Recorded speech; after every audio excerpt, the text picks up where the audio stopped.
Welcome, podcast listeners. It is episode number 393 of the Fret Talk podcast. You are here with your host, Mr. BudgetPedalChap. That is this guy, that is me. You are joined this week by Mr. Matt Quine. Say hi, Matt. Hi, Matt. Hey! It's the start of a podcast, this is. I've just realised that this coming weekend is the Birmingham Guitar Show.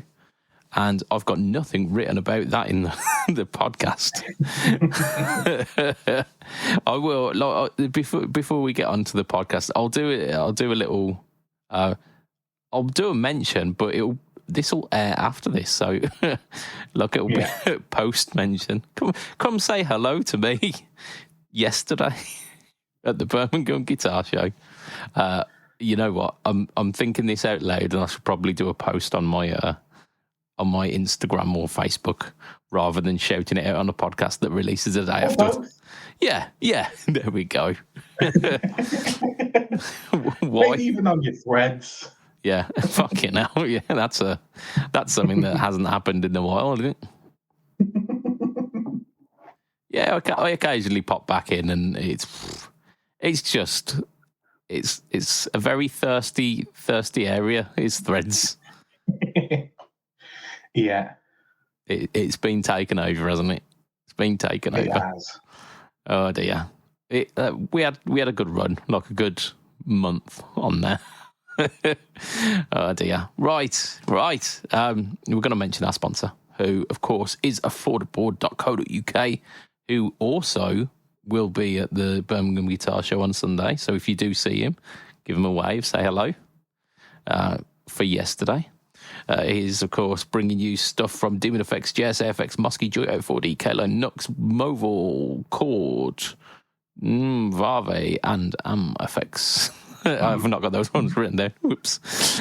They're all at amazing prices. AMFX, just by the way, just check out their Instagram because the fuzz is coming out. They're doing a fuzz. It's looking fuzz-tastic. So I might feature that on the channel at some point as well. They're, of course, a UK company with all their stock ready to ship in fantastic recyclable packaging. You need to check them out at affordable.co.uk. There's stuff coming back in. Like I say, I think I mentioned it last week, the Dolphin by Muskie. There's is it something like the SOL 94, which is like a little fly rig thing, which... Like, because like we've covered a couple of those before. Like we covered them on PBOD. There was the metal hammer that Josh did, and there was the Twiggy Blues that I did, and they're fine.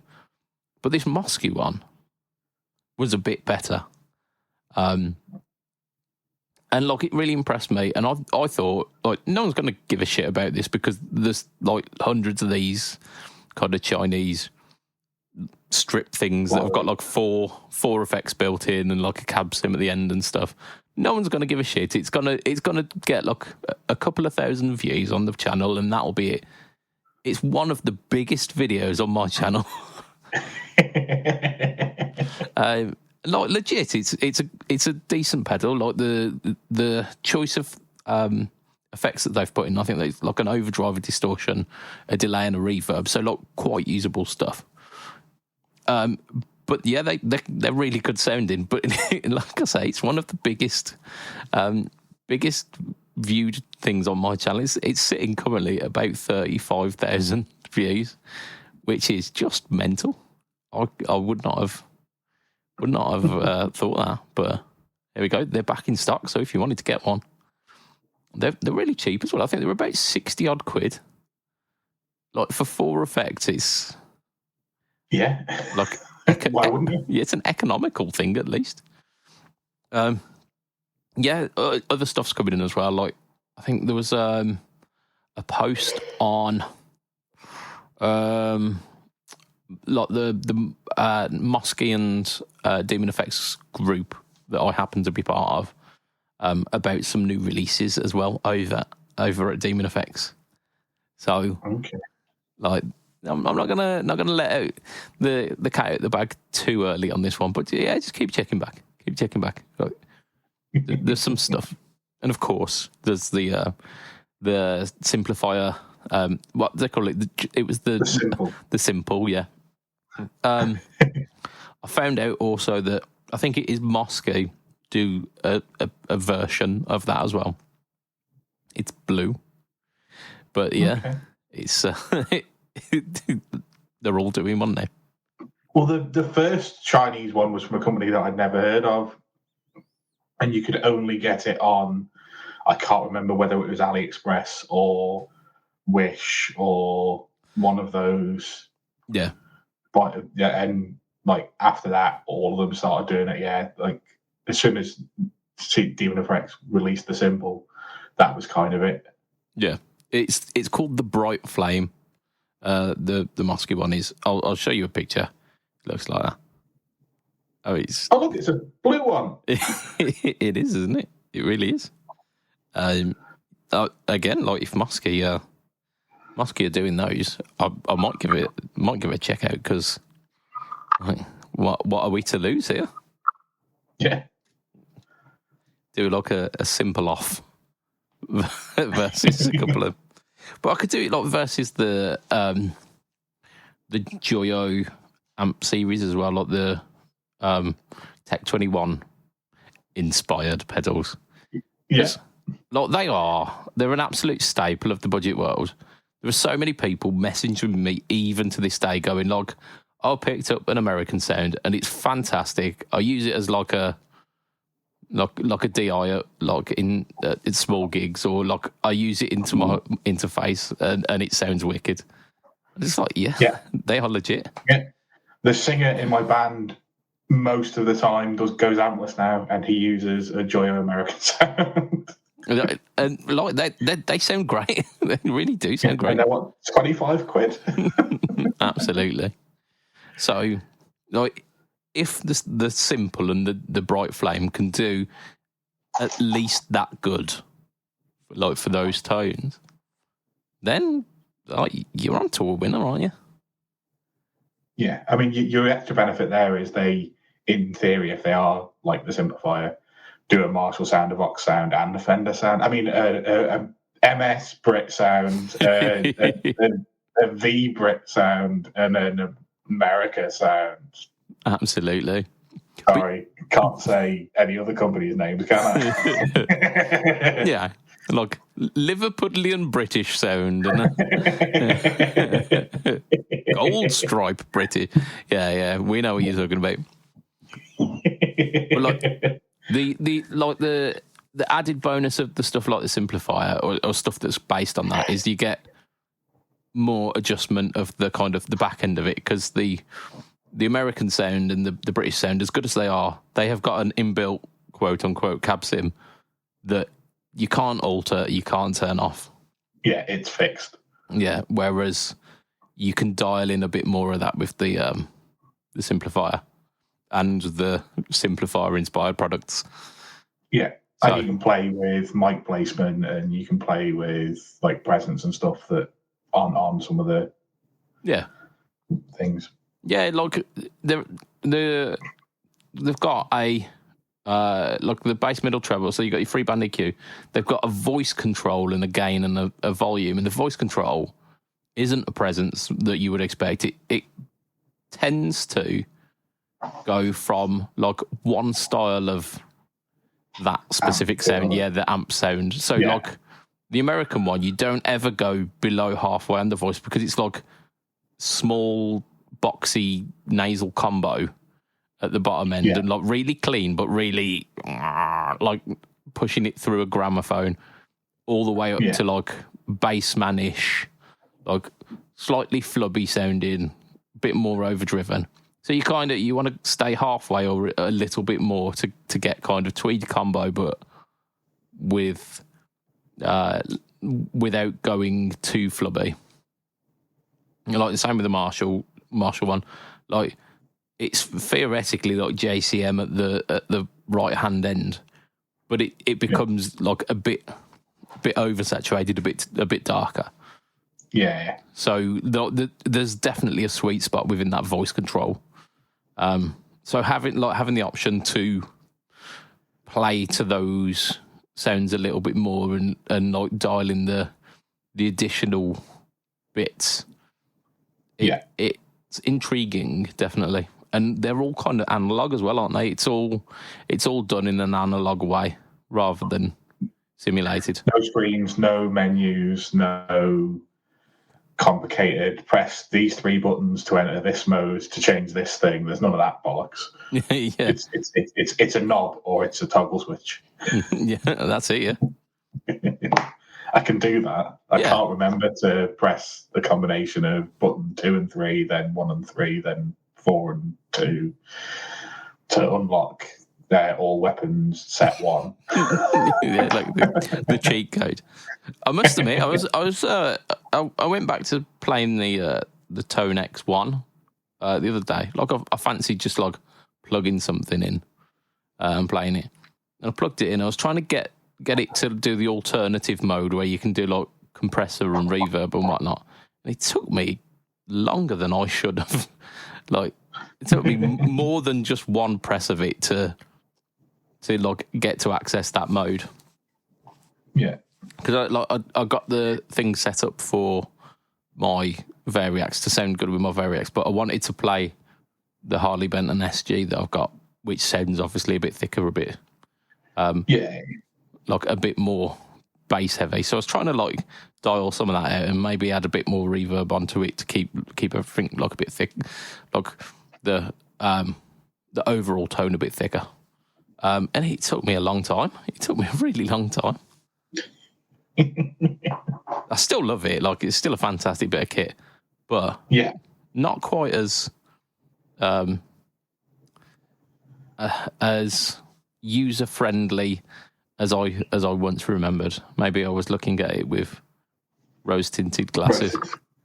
Yeah, it sounds like it just a little bit, but I mean, you still got there in the end, didn't you? I did, yeah. And if it was something that I was playing more frequently, I'd be more used to it, I think. So it's partly my bad because I've got so much gear. Like even the stuff that I really enjoy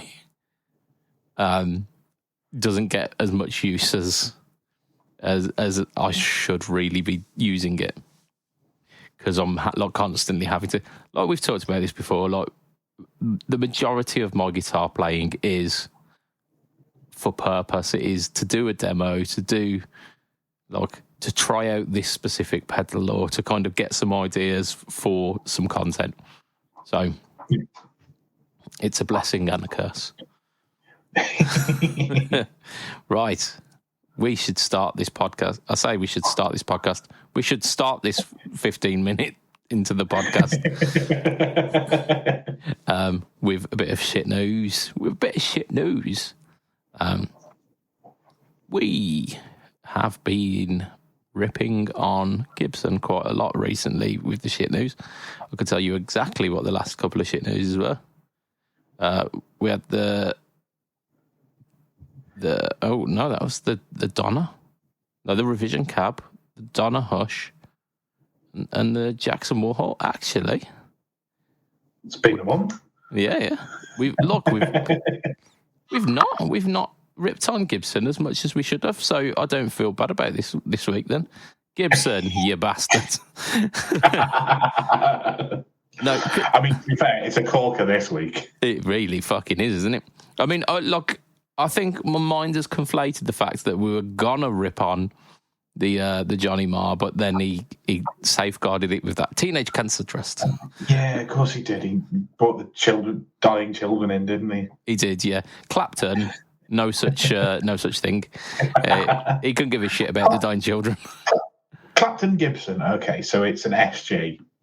I mean, you would think so, wouldn't you? You'd think the full SG. That's the most well-known Clapton Gibson. No, okay. One tone SG neck pickup, tone rolled off. That's what it is, isn't it? Yeah, I mean, so what? Yeah. No. Oh, poor innocent man. Okay, so sometimes he had a 335. He did. He had a lovely cherry, trans cherry 335 with block inlays. Oh, it was delicious. No, not that one either. No. Okay. So a Gibson doing a Strat now? Yeah, the Gibson Fender Strat. No, they're not doing a 3 single coil pickup inspired guitar. No, they are doing a Les Paul. What? You mean of course you mean the one that like George Harrison traded his wife for. No, not that one either. No. This is a Black Beauty basically. So it's a Les Paul custom, 3 pickups. Very similar to Jimmy Page's Black Beauty, but without the Bigsby. I think he had a Bigsby, didn't he? This is it's just that one. I don't remember him using it. Apparently, he used it a bit in Yardbirds and sometimes in Cream, but he definitely didn't use it in any of the Cream stuff I've ever seen. Yeah, well, so here it says. During Cream's first tour of America, he bought a 1958 Les Paul Custom with 3 pickups, which he not only used on Disraeli gears, but he used on many tours in the 1970s. And then in 1979, he passed it on to Albert Lee. Cool. Yeah, like Albert Lee, very much not a very thick Les Paul kind of tone guy. Albert Lee's very much the opposite way of that. Yeah. But he's still got it apparently. So yeah, it's so it was used on Disraeli gears, which arguably was one of their biggest albums. Was it used as like some overdubs? Because I'm sure I've seen footage of them recording that album and he's using the SG. Yeah. I mean, there were a couple of guitars used in those sessions. There was like a 12-string Strat used on one of the songs. There was probably other guitars used, but yes, like when I think of Cream, like the Cream footage, because I think back to the Goodbye tour footage. It's the full SG, which is pretty much being used, and then in the occasional like other footage, it's the 335. 335, yeah. I genuinely don't think I remember seeing him with a Les Paul outside of Derek and the Dominoes days, and again, that's the one he traded for George Harrison's wife, and it's not a 3 pickup one. No, it's not. No, that was like a kind of a worn walnut finish, wasn't it? That one, I think, something like that. But yeah, so this guitar that we don't remember him using has been meticulously 3D scanned and precise aging techniques by the Murphy Lab. Blah de blah de blah. Like, I'm sure it is. I'm sure it's lovely. There's a picture of Eric Clapton, very much Yardbirds looking Clapton, with that specific guitar kind of bundled in with it. The reason that they are the shit news of this week is because they are 17 grand a pop. Jesus Christ. Yep. 17 grand a pop. So, like, in US, it's 17,790. In UK, it's 1790. And in euros, it's 20,299. So, for a sparkly black 3 pickup. Yeah. With yellow binding that jars against the gold hardware. Yeah, the kind of aged, because it would have been cream that's then like meticulously aged to look like that. And like the chrome, like the gold on the Tudormatics worn away as well, and the gold on the pickups has worn away, so they're not quite as bright. Yeah. So to be fair, they have worn away the gold finish on the middle pickup a bit more, because that's obviously where you'd play the guitar if you play a Les Paul. You play between the pickups, don't you? Because that's the comfortable place to play. And like this pickup's just going to get in the way. Why is it there? Yeah, you've basically got probably about half an inch between like pickup 1 and 2, or between pickup 2 and 3 to safely play. Yeah, but I don't play up and down. I play in a slightly rotational movement. Oh, and then you're fucked. This is not the guitar for you, Matt. Okay. I think there's what a shame! I'll have to spend my 20 grand somewhere else. Yeah, I was going to say there's probably 17,000 other reasons why this is not the specific guitar for you. It's okay. Like, it is what it is. It will be a collector's thing, won't it? They'll sell to dentists and blues lawyers. They'll live in cases for a while, and then in 10 years' time, they will be 40 grand. Yeah. And then they'll be flying out to Japan. Yeah. Look, it's what it is, isn't it? Like within 10 years, Clapton will probably be dead as well, and that'll plonk up the price. Yeah. So, yeah. Still shit news, though, isn't it? Like, 17 grand for one of these. For 3 pickup Les Paul that you don't, that no one remembers. Yeah. Like, realistically, if you were going to play, you'd slam that middle pickup right down, wouldn't you? So at least you'd stand a chance. But, yeah. I mean, it looks all right. But it's too much. It's too much money. Yeah. Sorry, Gibson. Yeah, it's a no from me. Yeah. Right. We're going to talk about some of our stuff this week. Matt, do you want to start us off? Yeah, go on. As usual, the only time I've ever got news to bring is when I've had gigs, and I had a very odd gig last weekend. We got spoiler, we didn't record last week, even though there was a podcast last week, because we bulk recorded because Budge was going on his hollybobs. I was, yes. It was lovely, thank you. Yes. Between that time of recording that and recording this one 2 weeks later, we were asked to fill in for another band. Our bass player couldn't do the gig, but the other band's bass player wasn't the person who couldn't do that gig, so he was like, "Oh, I'll step in for you." We've got very similar sets. Yeah. Here's a list of songs. We put a set list together for he only had to learn about 6 songs. He was then, I can't make a rehearsal, so we'll just have to go with it, but it'll be fine. I know these songs inside out. I just haven't played them for a while. So it's yeah, whatever. And then we turn up to the gig, and a different bass player turns up to fill in for us. He's depped out his depping. Oh my gosh, that's next level, that is. And basically told our drummer on the Friday, the gig's on the Saturday, and our drummer went, "If I say this now, no one's going to show up, so I'm just not going to tell anyone, and we're just going to go with it." Because he happened to know the guy that was going to play with us, had played with him before, and knew that he's a very good, very competent bassist, and it would be fine.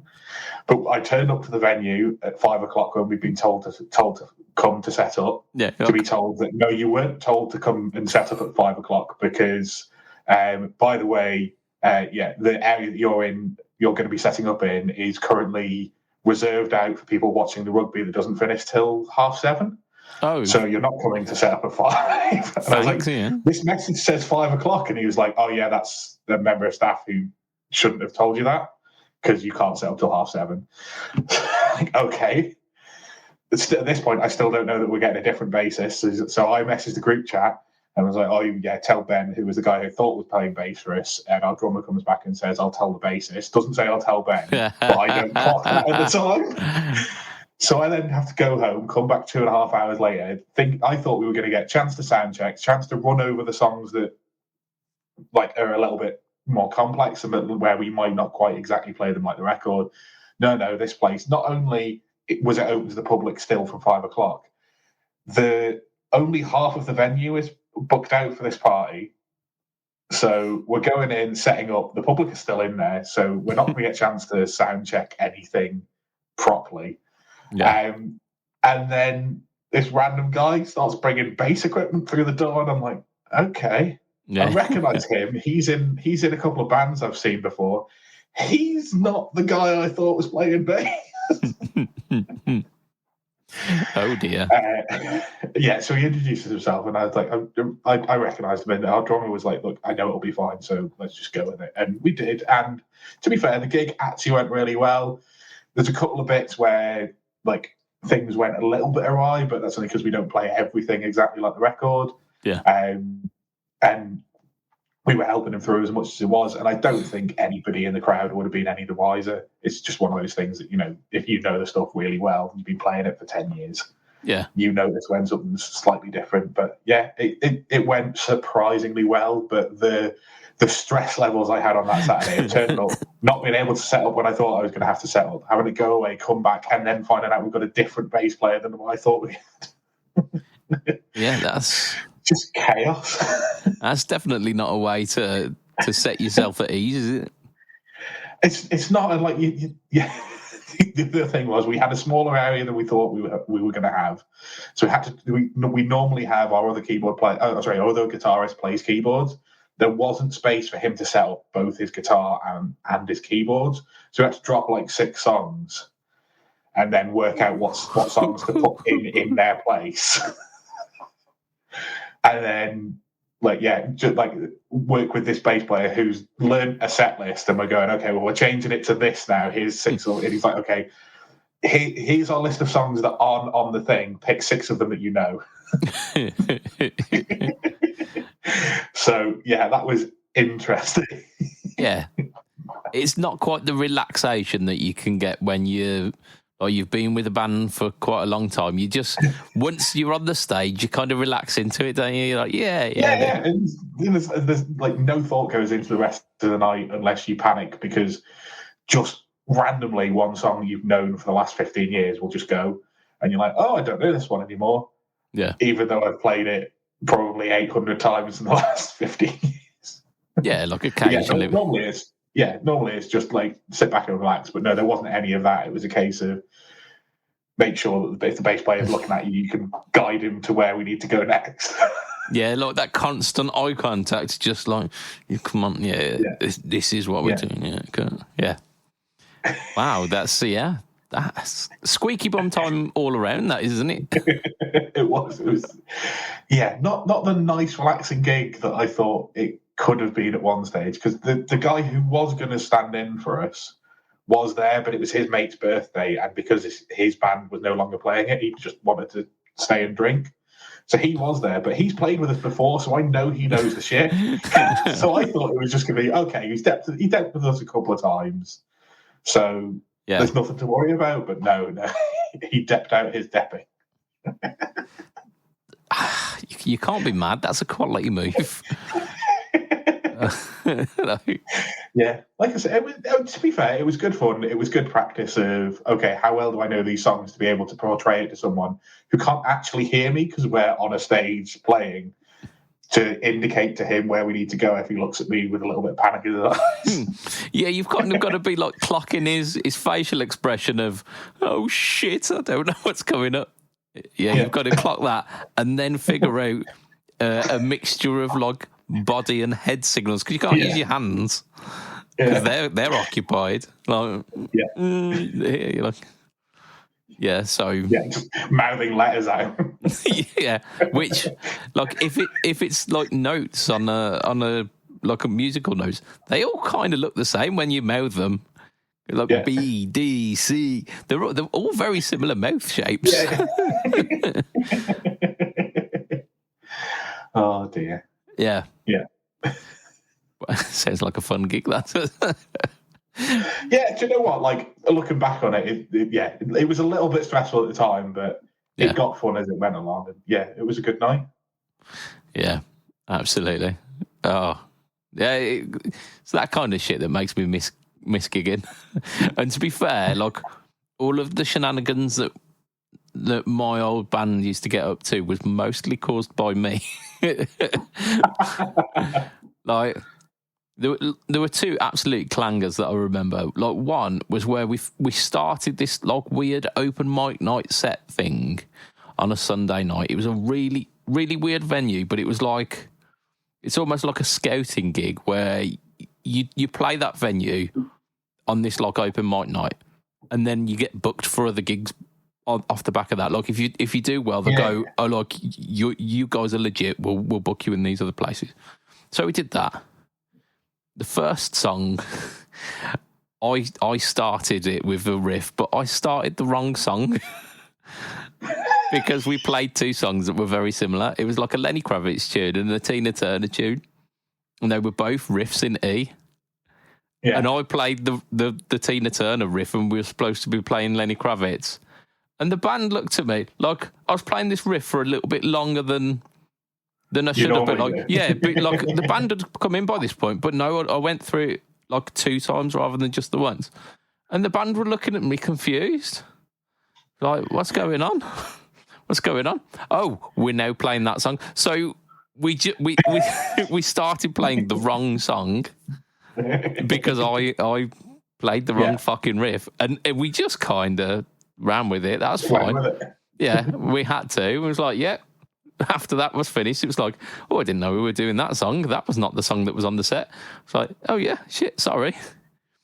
And then there was an encore where I started another Tina Turner tune, Proud Mary, but I started it an entire step up from where we usually play. So rather than use open chords for that? No, I do. I do, because I do a little bit of the bass with it as a dun dun dun dun dun dun dun dun. So I've got like a little bass line going on as well, because it's just me who starts that song, which is really nice when we start it in the right key. I started playing it, and the singer was like, "Oh, this is not feeling normal." So she was singing it because like the start isn't very belty. Like she was fine with that bit. Yeah. But you could see as we were getting on with this, there was panic setting in her eyes because she was thinking, at the end of this, I'll start belting shit. And and I'm now going to go up with it. Yeah, like we've gone up a whole two semitones there. Like that's and like the keyboard player frantically pressing buttons to transpose his keyboard. Yeah, so he could play what he normally plays. Yeah. Yeah, like. The only one who didn't look phased at all was the drummer, because it obviously doesn't affect. Yeah, it doesn't matter. Yeah. And the bass player, I had to kind of walk over to him and went, "I'm in E." He was like, "Sound." Like, he could do whatever. Like, Les is a ledge. Like, he's just chill as fuck. But, like, the frantic panic that's set on these, like, the singer and the keyboard player's face with, "Oh shit. Like, we've now got to like cover for this mistake." Shit. But it turned out all right. I didn't have to sing. Blew the singer's voice out. Yeah. Like, she was fine with it. Like, she, as much as she said, like, it was a tough ask. She's an incredible singer. Like, she's a fantastic singer. So, like, I would argue she sounded even better, like, belting those slightly higher notes. Yeah. But she asked me very politely to not do that again. So yeah, two absolute clangers, both by me. Oh, and I managed to stay in that band for a while. I need to check back, see if they're like continuing on without me. It just says, "Oh no, we've wound the band up. We've wound it up. The new guitarist needed." One, please playing correctly. Yeah, knows the keys. Correct song. Can tell the difference between two riffs in the same key. Knows what key he should be in. The problem was the Lenny Kravitz tune is such a generic fucking rock song. Just so fucking generic. Oh my god! So, like because I'm quite the prankster, as you may or may not know from this podcast. Don't take life all that seriously. And during rehearsals, I would do that where like they go, "Oh, we're playing the Lenny Kravitz tune now," and I'd start playing the Tina Turner one and go, "Ha ha ha." But I did it in real fucking life, didn't I? Yeah. Yeah, that's my bad. I fully put my hands up there. what I've started doing is at rehearsals, if it's something that I don't think we need to rehearse, and the guys are like, "No, I want to go through this again," I'll throw riffs from other songs over songs, and that's fine until you realise that you're in a gig halfway through and you're supposed to be like controlling, pushing things into the next section, and you're playing one song, but you're playing the riff from another. Like we do times like these in one of the bands, which is just exactly the same as smells like Teen Spirit. What's the other annoying riff that begins with S? Sweet Child of Mine. And it's fine. Only the bit where I was playing the Sweet Child of Mine riff is the section of the song right before it goes into 7/8. And if I dick around with that thing, it's going to throw everyone else out as to what they're doing. And I'm like, oh, shit. Yeah, muscle memory's a bit of a bitch sometimes, isn't it? Yeah. Everyone's looking at me like looking now for the cue for where the end of my riff is supposed to start to trigger us to go into 7/8, and I'm there with sheer panic on my face going, I have no idea where it is because I'm playing the wrong thing. Yeah. Help, I need an help. You can muddle through it. The crowd's not going to notice that you're playing an 8 instead of 7, are they? That's low. No, really not. Like, there's a bar of it's either a bar of 3/4 or 7/8 in the Blondie song, and there's only like one bar, and no one remembers that. Not one. Yeah. What is it? Heart of Glass. It's just in that like weird mid-late section. And it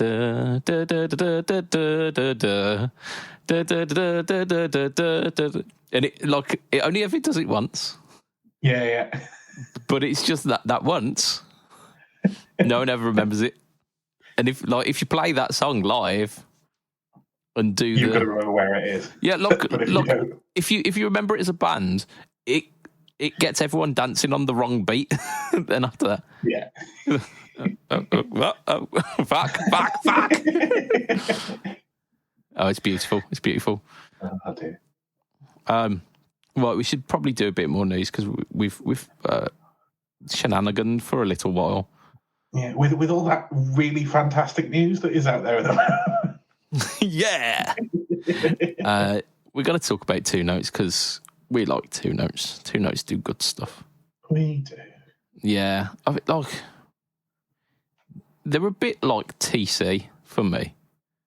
Like, they're constantly putting out stuff that really makes sense and like is really rock solid and sounds amazing. And I don't think they get necessarily the accolades that they deserve because it's all just like really, really solid and really safe and just practical, basically. But like it's not, it's not quite over that boundary of being exciting. Yeah. But without it, you're like, everything's just a bit worse. So they like the Two Notes Torpedo was the old rack unit, essentially what ended up being the Cap to X, I think, kind of followed along that line where it's like a reactive load box and has like cab sims in it and stuff. They've done a new version, which is the Reload 2, Torpedo Reload 2. It is again a reactive load box, so not one of the passive ones, one of the ones that actually feels quite nice when you're scaling down the power or scaling up the power. It can handle up to 200 watts RMS, which I'll be honest, that's probably a bit more than I need. But if you are especially running these rather loud and aggressive metal amps that think more watts is better, like 200 watts is probably where you'd want to be. So that it does that. It's got Celestion approved load responses. Sure it has. It's the world's first amp to have the Celestion approved loads. Sorry, load responses. Indeed. But look, it's also got the Two Note stuff built in. I think it goes on to say that it uses the Genome Ready Series R Dyne IR cabinet collection, which is a fancy way of saying basically like the next generation of like the Wall of Sound stuff. Yeah. It's got stereo effects loop as well with series of parallel. It does a lot of the things that the other ones do, like depth and presence and stuff. So you get added tonal shaping as well as the like the load, reactive load, loading. It's like it's a studio tool, basically first and foremost, but you can also use it to tame bigger amps live and like have the power of a much bigger amp at the volume of a smaller venue. Yeah, and it also means that you don't have to mic that amp up. You can have an on-stage cab system as your monitors and send a signal front of house and not have an extra mic on stage. Yeah. There's that. Yeah, that too. It does. It's basically, so if you're thinking about it practically, it's in line with stuff like the UA aux box and the tube amp expander, like the big one, not the smaller one, because the smaller one's slightly more stripped down version. It's something like 825 quid for this one. And so it's 850 apparently is the MSRP, but of course Toman always does stuff a little bit cheaper. Again, it's not something that's massively exciting, but it will solve problems. It will solve like certain stage volume problems and like studio problems as well. If you're wanting to record stuff that is uniform, I think is the word I'm after. Like you want to do like a couple of recording sessions and you want all of those tracks to be uniform. So rather than like packing down and setting up and remembering exactly where the mic placement was and it doesn't quite sound exactly the same, and so you've got to scrap all the tracks and then come back to it, you just plug into one of these and the output is much more reliable. It's one of those, isn't it? It's one of those. Yeah. I mean, it looks very similar on the. I was just having a look because the thing that appeals to me about this is that you've got two outs for a speaker, and I've been saying that everybody uses two cabs, right? So why would you not have two outs on everything that'll do any sort of reactive load, whether it's got all this extra fancy stuff built in or not, or whether it's just a attenuator. But obviously it's a lot cheaper than the Wazza amp expander, the tube amp expander, which also did have that functionality. And actually, this looks very much like it does the full functionality of the big tube amp expander, but with two notes kind of technology built in there, which is arguably a superior kind of I forget what you call all the IRs and stuff. Yeah.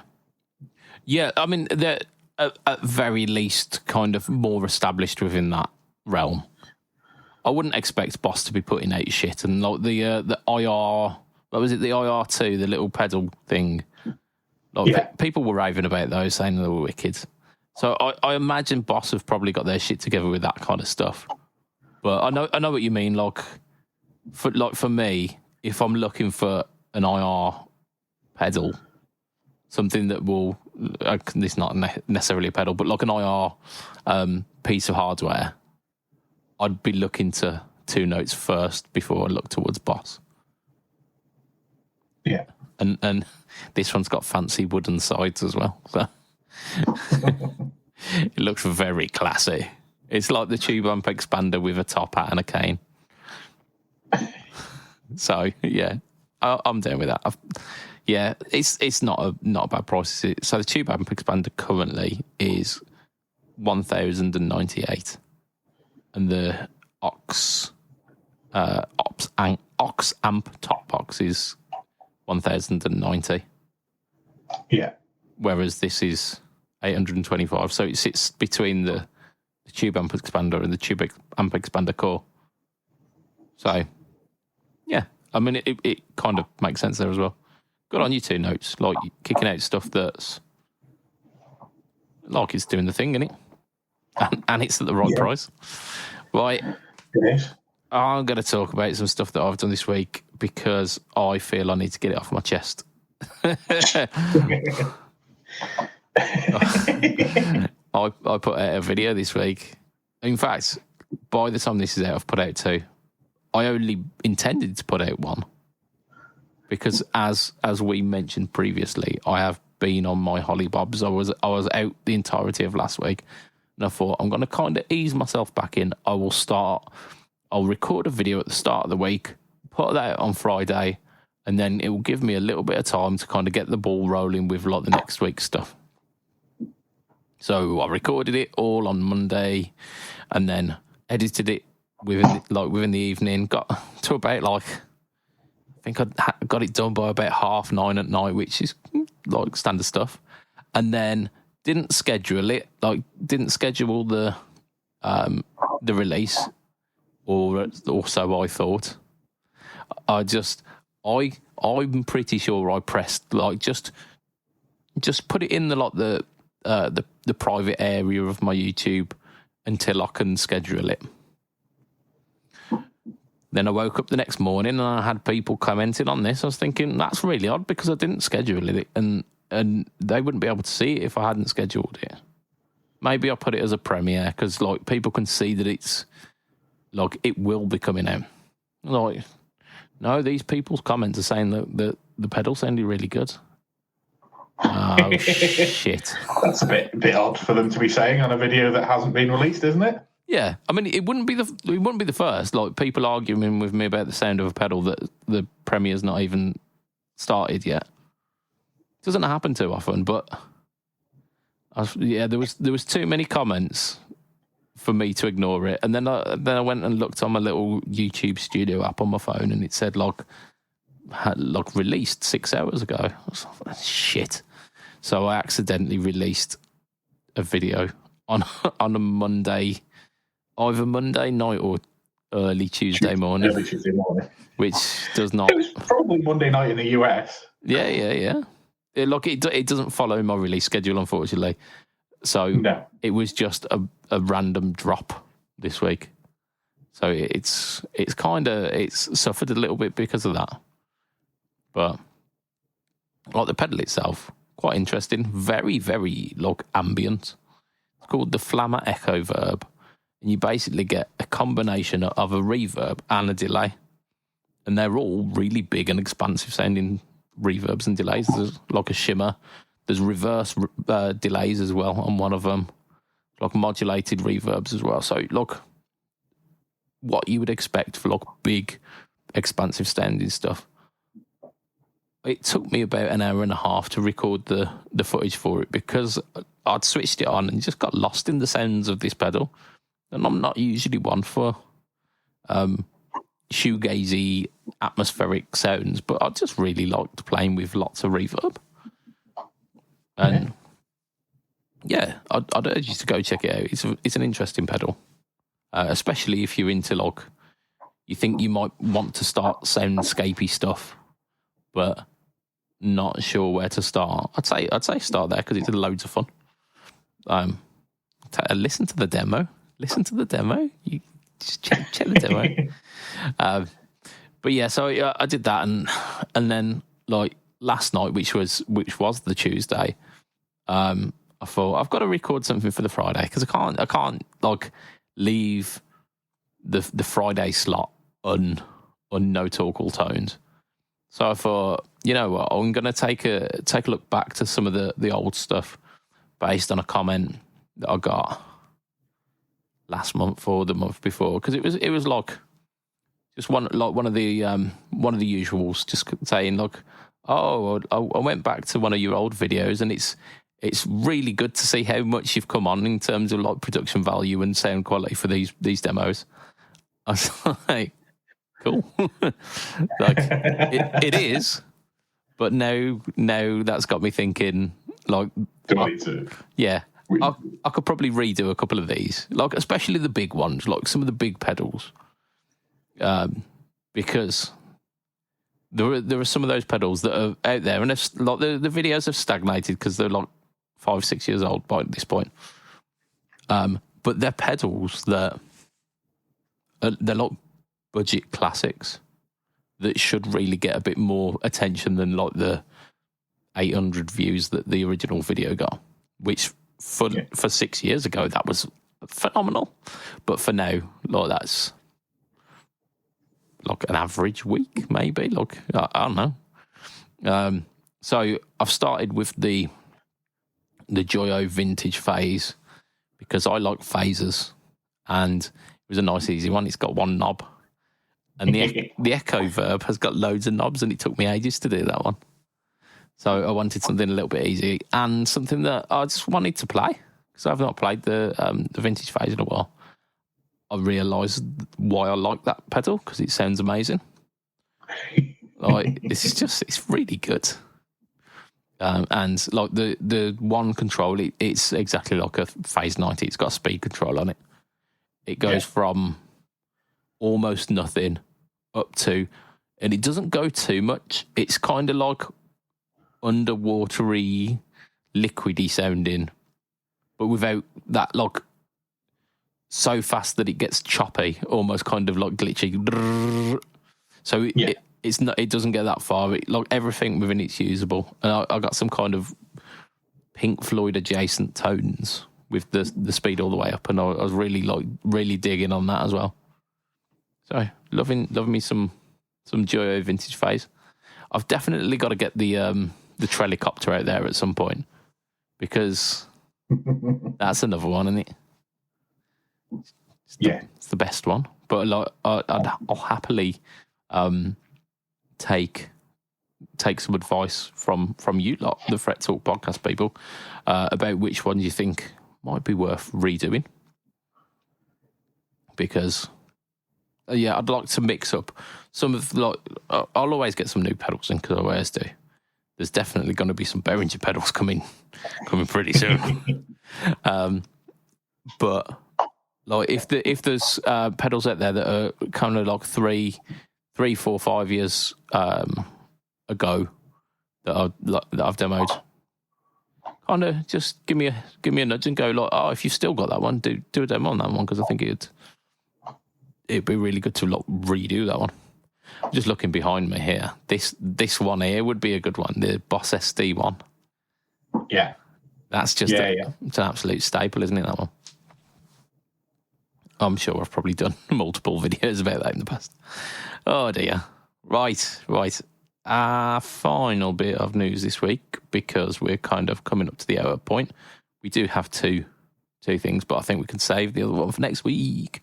We're going to talk about JHS and their 3 series, and the reason why we're going to do this, they've released 3 new pedals in that series, bringing it up to a total of 16, I think now, which is quite a lot. It's turning into quite an impressive catalogue of pedals within that. It's like there's a couple of companies who've tried it. There was like the Walrus Audio Elements, maybe, or something like that. There was the Wampler Collective series that have done, like the Wampler Collective only did 2. And I really want them to bring out more of that one. Like bring out another couple of like budget drives, please, Wampler, please. I think the Walrus ones did a few more, but it's not been quite as prevalent as the JHS ones. The ones before, like we take them with a bit of a pinch of salt because there have been some very safe ones, like a Tube Screamer. There's been like a Fuzz, and like some very basic ones. But these ones are a little bit experimental, a little bit interesting as far as like the 3 Series stuff comes on.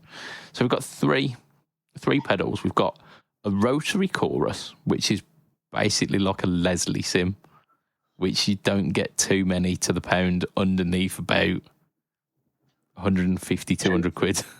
I was going to say, the 200 quid is usually the kind of entry point for those, isn't it?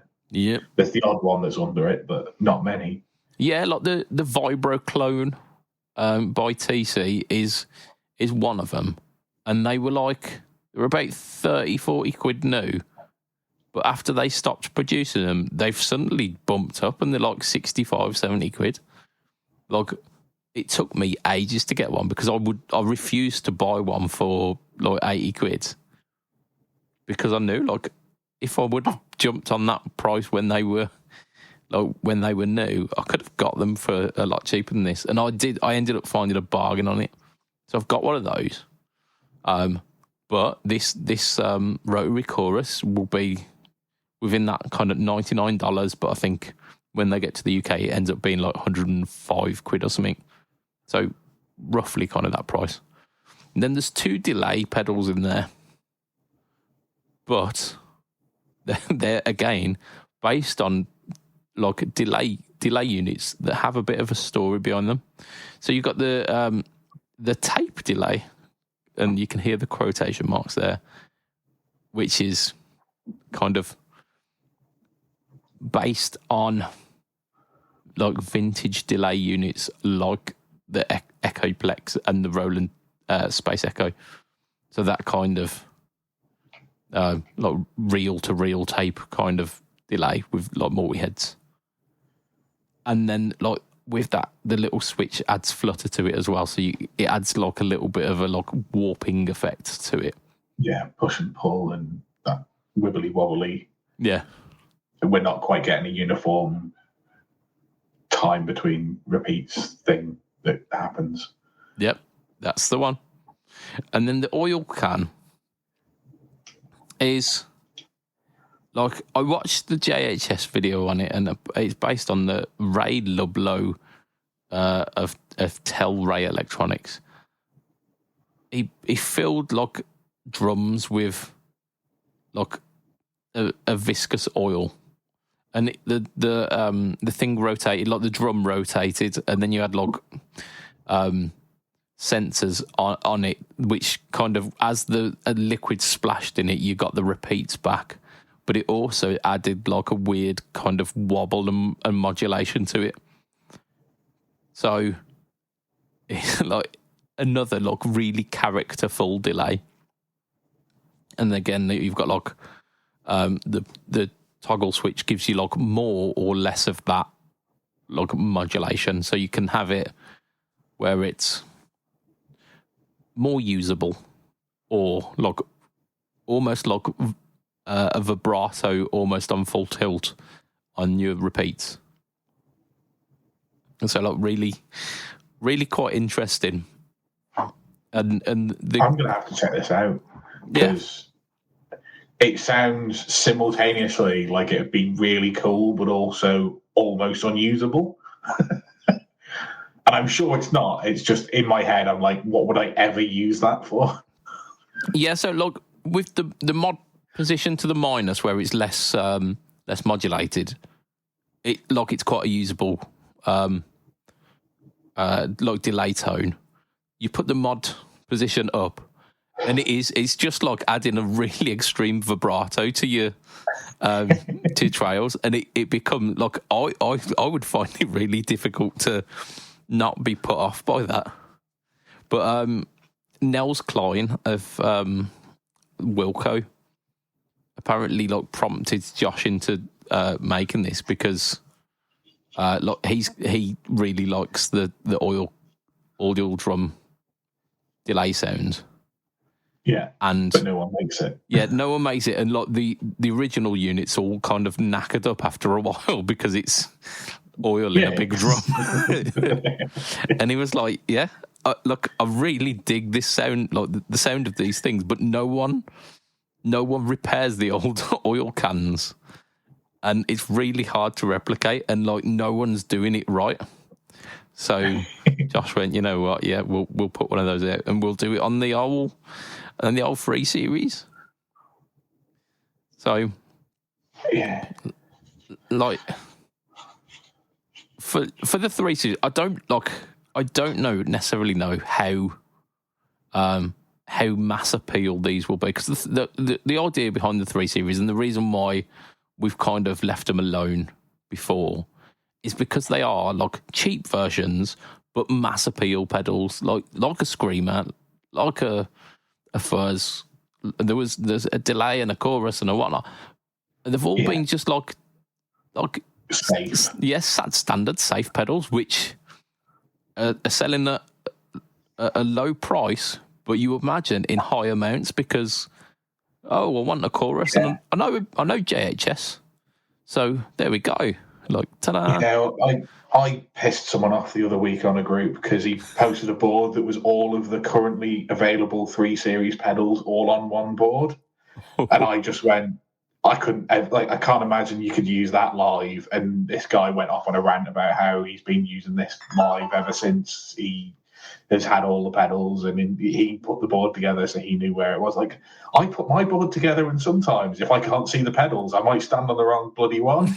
So if they all look the same as well, I'd be fucked. Absolutely. I'd need stickers at least. No, like they just because they look the same doesn't mean they are the same. And I was like, no, I know they're different pedals. Like, I get that concept, but like a board of just these pedals would be a bit weird. So like, and like you say, they've all really before now just been like a drive pedal, a tube screamer, a fuzz pedal, a chorus, a delay, a phaser, a reverb, and like, you know, very kind of like safe and simple things. And you could imagine getting one and putting it on a board if you wanted that sound, and this particular one was the one for you after you found it. But like, these are way different to all the rest of it. Yeah, I was just having a look at the current lineup, and we have got 3 Series reverb, 3 Series chorus, 3 Series delay. This one's the slightly more adventurous one, octaverb.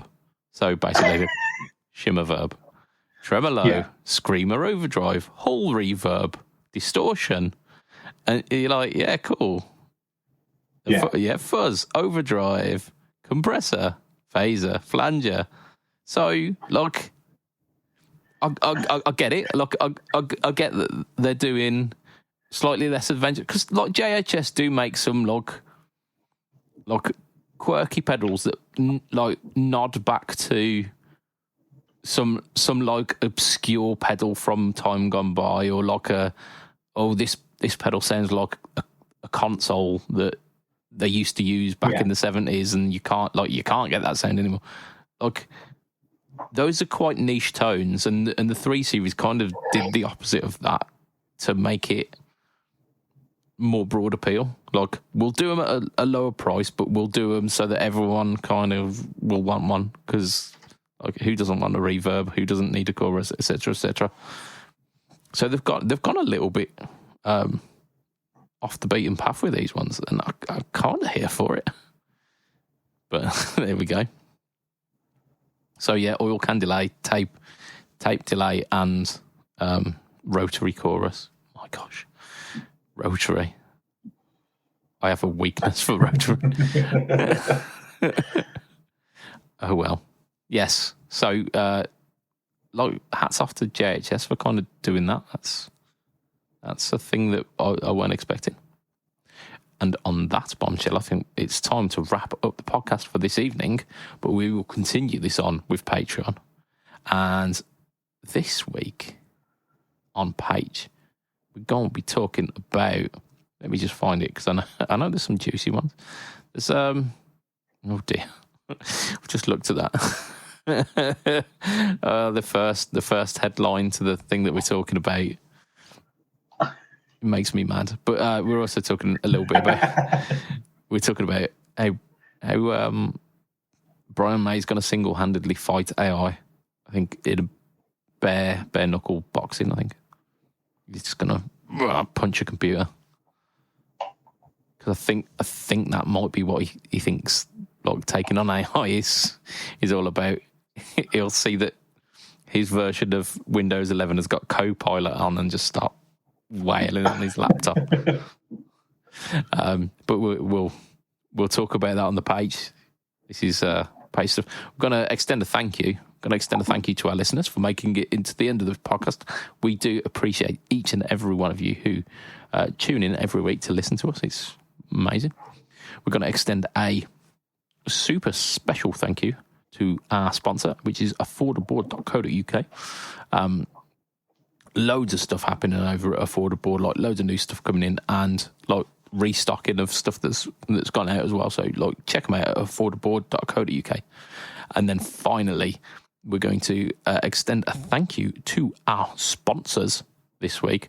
I think I've forgotten to put another person on here because there was someone who joined up to Patreon while I was on holiday. So let's make sure I put them on. Ooh, here we go. Ta-da! That was 18th of February. Yes, that was definitely there. Just give me a sec. I need to write something. Fill in for me, Matt. Fill in. The words and things, and yes, we will. You'll need to make sure that you kind of do this before a podcast next time. But don't remember as you're supposed to be reading the name. Perfect. I don't think anyone will have noticed that. No, they won't. Definitely not. I did the words and the things. Indeed. Well covered, Matt. So for as little as $2 a month, you can be part of this exclusive Patreon crew. I'm not saying that we're threatening to get our nipples out, but we are getting close to that 10. So whether you like it or not, like we put a pledge out there to say once we reach that 10 Patreon backers, we will expose our nipples on the internet. Oh dear, that will make absolutely no sense to some people. We'll have to cut it in with some other famous nips, because weren't we going to play Whose Nip Is It Anyway? We were going to play Whose Nip Is It Anyway. We're going to intersperse our nipples with those of famous people, and just see. And no one will ever know whose nips belong to who. Yeah, we're not gonna tell you who's. We're gonna have a collage of nipples. Indeed, maybe like spelling out the word fret talk. That would be classy. That would, wouldn't it? It would be classy. Then we could get T-shirts printed with it as well. It'd be phenomenal. Yeah. But if you might struggle to wear those in the middle of your YouTube videos. No, there'll be so many nipples. It will be so small. It'll just look like dots. But we'll know. So for as little as $2 a month, you can be part of this Patreon crew. You get additional episodes most weeks, which now equates to probably about we're getting close to 100 extra episodes, I would have thought. And also you get your name shouted out on all of these podcasts. So our current Patreon backers are as follows. We've got Mr. Adam Yeomans of Chev Tone Effects. We've got Mr. Hugh G. Erection. We've got Mr. Mike Oxlong. We've got Mr. Gary Goldencock. We've got Mr. Ben Fletcher of Fletcher Pickups. We've got Mr. Brian Gower of the Tone Jokes podcast, the Second Button podcast, and the Off the Rails podcast. We've got Mr. Diabetes Foot. We've got Mr. Jason Wharton of Jason Wharton 82 and Pedalboards of Doom. And we've got Mr. Gareth Brand, our new Patreon backer. Whee. There you go. That's a clap. None of the other ones got a clap, despite them being with us for longer. New things. New. Yes. Thank you to all of the people who support us on Patreon, and we'll see you over on the Patreon episodes, I guess. Before we do that, if you want to catch me online, I am Mr. Budget Pedal Chap. You find me Instagram, Facebook, YouTube, and the other one, Threads, all at or / Budget Pedal Chap. Some are like / and at Budget Pedal Chap. You'll find me. There aren't many people trying to steal my ID. And of course, YouTube is the home to the No Talk or Tone series, which this week featured more videos than I wanted to. It featured the Flammer Echo Verb and the Joyo Vintage Phase. Matt, where can we find you online? I am at heel_MattQ on Threads, Instagram, and Blue Sky. Yes, you are. Is Blue Sky something that I should be doing? No. Blue Sky is Twitter made by the original Twitter makers, but no one is there. And yeah, it was very much a case of the people who left Twitter in a particular drove all kind of went there, and it's very much they used it for 3 weeks and now nobody's using it. I mean, Threads feels like that. Threads. Yeah, I mean, Threads it did go even more thirst trappy for a while. It's you can make Threads ignore the thirst traps by just blocking them, is what I found. Like, you have to click on them, click block, click I don't want to see this, and eventually it gets the message. But you have to curate it over the course of weeks. So you have to be committed to the threads. No, that's the problem. I do want to see vintage teas. Damn it! My one true weakness. Yeah. I will end up cleaning up because I can't open it at work. I can't open Threads at work because it might be occasionally there'll be like 60 cycle hum, and here's Andy Guitar Geek posting a poignant question about guitars, and then it's, oh my god, like thirsty mum. Yeah.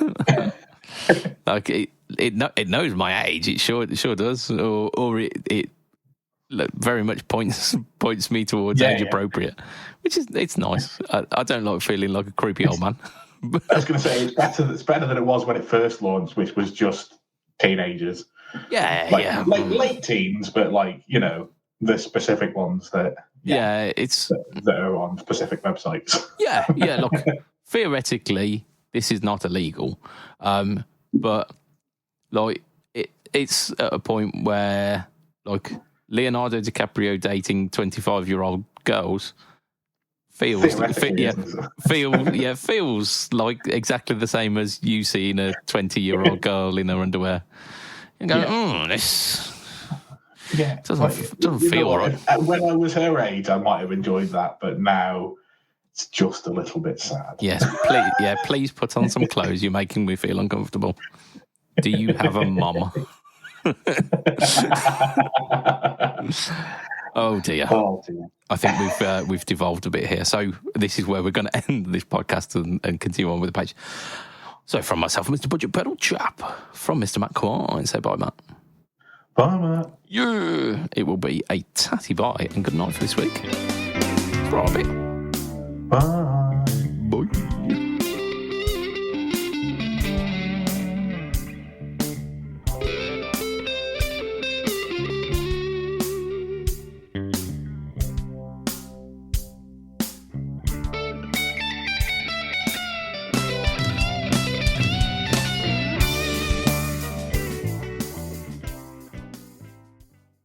Argentina is colder than you think. In fact, it's bordering on Chile.